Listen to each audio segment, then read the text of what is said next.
belo, forte é o nosso Deus.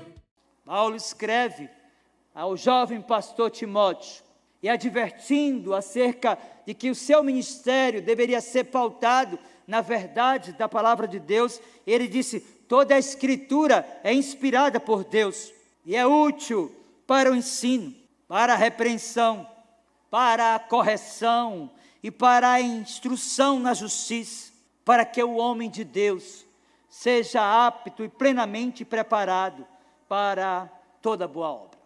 Meus irmãos queridos e amigos, compreender a intenção do apóstolo Paulo nesse fragmento literário é fundamental para a melhor compreensão acerca da sua visão, acerca do livro de Deus.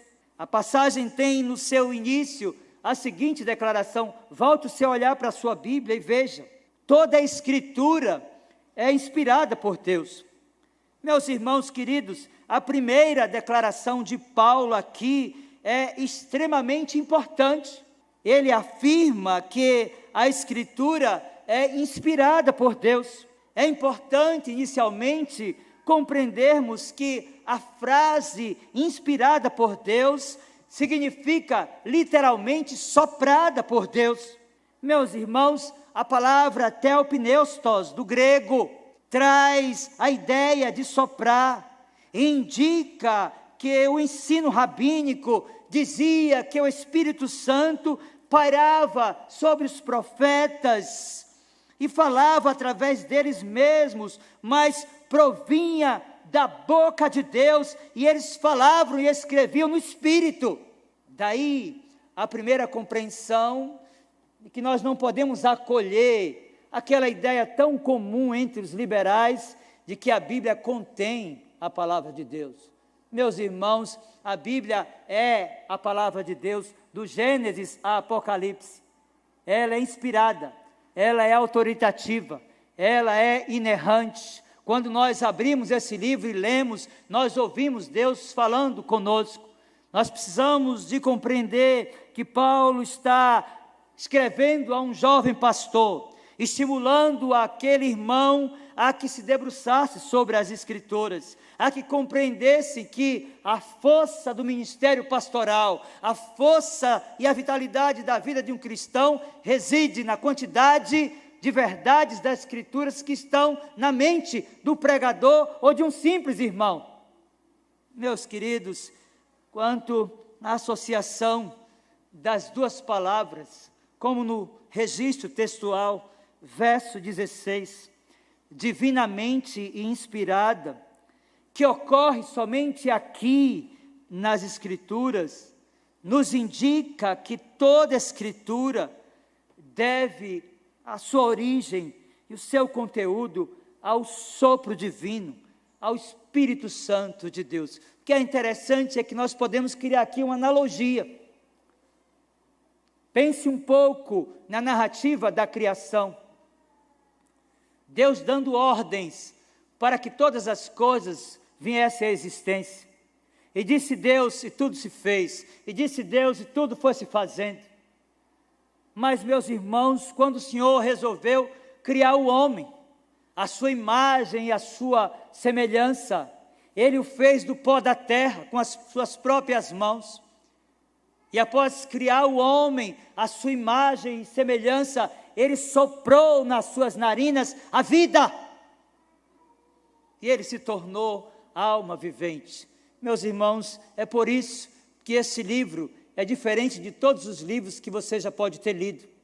Ele é diferente do Código Penal, ele é diferente do Código Civil, ele é diferente do livro de filosofia, ele é diferente do livro de psicologia, ele é diferente dos livros das ciências humanas, das ciências sociais, das ciências exatas, que precisam de reparos e de arranjos.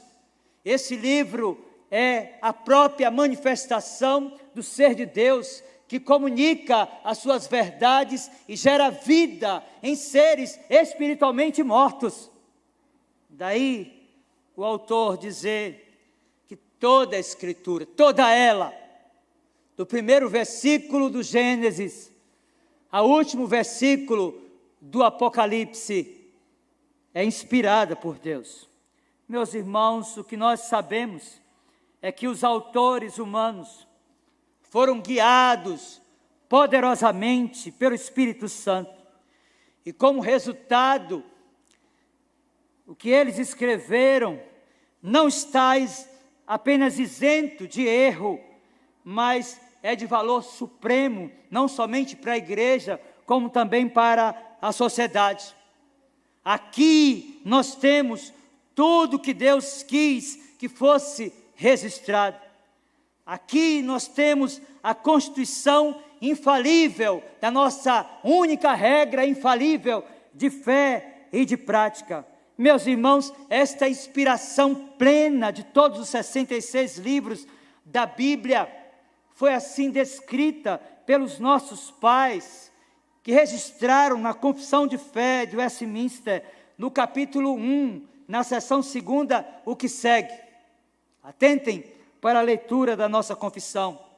Sob o nome de Sagrada Escritura, ou Palavra de Deus escrita, inclui-se agora todos os livros do Velho e do Novo Testamentos, todos dados por inspiração divina, para serem a nossa única regra infalível de fé e de prática. Meus irmãos, nós estamos vivendo o mês da reforma, e as igrejas históricas e reformadas nesse período se voltam, não numa relação anacrônica, mas buscando criar conexões entre aquilo que aconteceu como um grande avivamento espiritual no século XVI e como isso chegou a nós. E o que me chama a atenção, meus irmãos e amigos, é que tudo quanto os reformadores fizeram, como instrumentos nas mãos de Deus, tinha como grande e como maior objetivo revelar a supremacia das Escrituras sobre as tradições e sobre as novas revelações. Daí a ideia que nos vem de que ela é não somente inspirada, daí a ideia de que ela é não somente autoritativa, daí a ideia de que ela é não somente inerrante, mas ela é útil não apenas em questões de doutrina, mas sobretudo de vida para os piedosos, para os peregrinos, aqueles que foram chamados numa relação de aliança com o Senhor. Escudo e boa espada.